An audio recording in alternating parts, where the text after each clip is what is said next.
అదే RTV app వార్తల్ని క్షణాల్లో చదివే అవకాశం ఉంటుంది. ఒక న్యూస్ పేపర్, ఒక టెలివిజన్ ఛానల్ మీ చేతుల్లో ఎప్పుడూ ఉంటాయి. తిరుమల క్షేత్రం రాజకీయాలకు కేంద్ర బిందువుగా మారుతుంది. నిత్యం తిరుమల క్షేత్రంలో ఏదో ఒక అవినీతి జరిగిందని రాజకీయ పార్టీలు విమర్శలు చేస్తున్నారు. ప్రతి విమర్శలు జరుగుతున్నటువంటి పరిస్థితి. ఇవాళ మనతో పాటు కిరణ్ రాయలు ఉన్నారు. ఏదైతే తిరుమల క్షేత్రంలో మీ ఎన్డీఏ కూటమికి సంబంధించి ఇటీవల అధికారం వచ్చినాక కొన్ని హోటళ్ళు పూర్తిగా టీటీడీకి కట్టాల్సినటువంటి డబ్బులు ఏదైతే రెంట్ ఉందో కట్టకుండా కూడా దేవస్థానానికి మోసం చేశారు. వాళ్ళంతా కూడా వెనకేసుకొని వస్తుందంటూ కూడా వ్యాఖ్యలు చేసిన నేపథ్యంలో దీన్ని ఎలా చూడాలంటారు?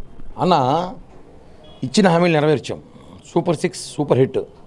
ఏదైతే మేము హామీలు ఇచ్చాము కూటమి ప్రభుత్వం ఎలక్షన్ ముందు అవన్నీ నెరవేర్చాం. మమ్మల్ని విమర్శించడానికి ఏమీ లేదు. తిరుమల మీద మాట్లాడడానికి రోజు ఒక ఇష్యూ మాట్లాడచ్చు. ఇక్కడున్న స్థానిక మాజీ ఎమ్మెల్యే, మాజీ చైర్మన్ ఆయన ఏదో మాట్లాడాలి కాబట్టి టీటీడీ మీద రోజు కామెంట్లు చేస్తుంటాడు. రోజు ఏదో ఒకటి మాట్లాడుతుంటాడు. ఆయన ఖాళీగా ఉంటాడు కాబట్టి మాట్లాడుతాడు. మేమంతా ఖాళీగా లేము. పవన్ కళ్యాణ్ గారు ఖాళీగా, చంద్రబాబు ఖాళీగా లేరు. మేము అధికారంలో ఉన్నాం. మాకు అనేక పనులు ఉన్నాయి. కాబట్టి టీటీడీ మీద ఆరోపణలు చేసి తగ్గించడానికి ఉదాహరణ చెప్పా. కరుణాకర్ రెడ్డి గారు టీటీడీ మీద ఆరోపణలు చేసే ముందు కొంచెం తగ్గించుకోండి.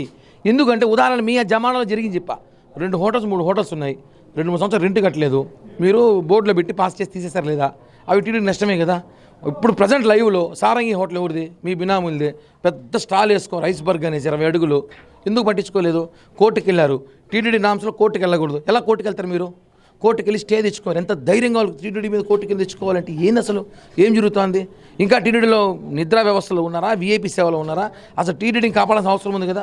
కాబట్టి టీటీడీలో ఎవరైతే అధికారులు ఉన్నారో 50 మంది అధికారులు గుర్తించారో వాళ్ళని వెంటనే ప్రక్షాళన చేయకపోతే టీటీడీలో ఎంత కష్టపడి చేసినా, చైర్మన్ కానీ, ఈఓ కానీ, జేఈఓ కానీ ఎంత కష్టపడి చేసినా వాళ్ళకి చెడ్డ పేరు ఎక్కడో చోట వస్తూ ఉంటుంది. ఎందుకంటే ఇట్లాంటి అధికారుల వల్ల వీళ్ళు తొలగించే అవసరం అయితే ఉంది.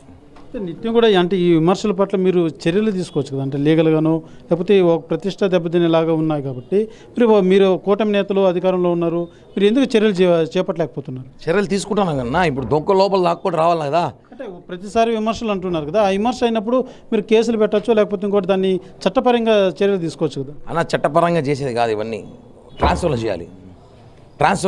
అధికారులు బదిలీ చేయాలి. వీలుంటే కేసులు పెట్టాలి. కేసులు పెట్టాల్సిన అవసరం మాకు లేదు. అధికారులు బదిలీ చేస్తే ప్రక్షాళన మొదలవుతుంది. ఆ అధికారులు ఎందుకు బదిలీ చేయట్లేదు, ఎవరు ఒత్తిడి తెస్తారో, ఏం చేస్తారో అవన్నీ కూడా రేపు చైర్మన్ గారిని కలుస్తా, ఖచ్చితంగా ఈఓ గారిని కలుస్తా. నా దగ్గర ఉన్న ఎవిడెన్స్ని వాళ్ళు సబ్మిట్ చేస్తా.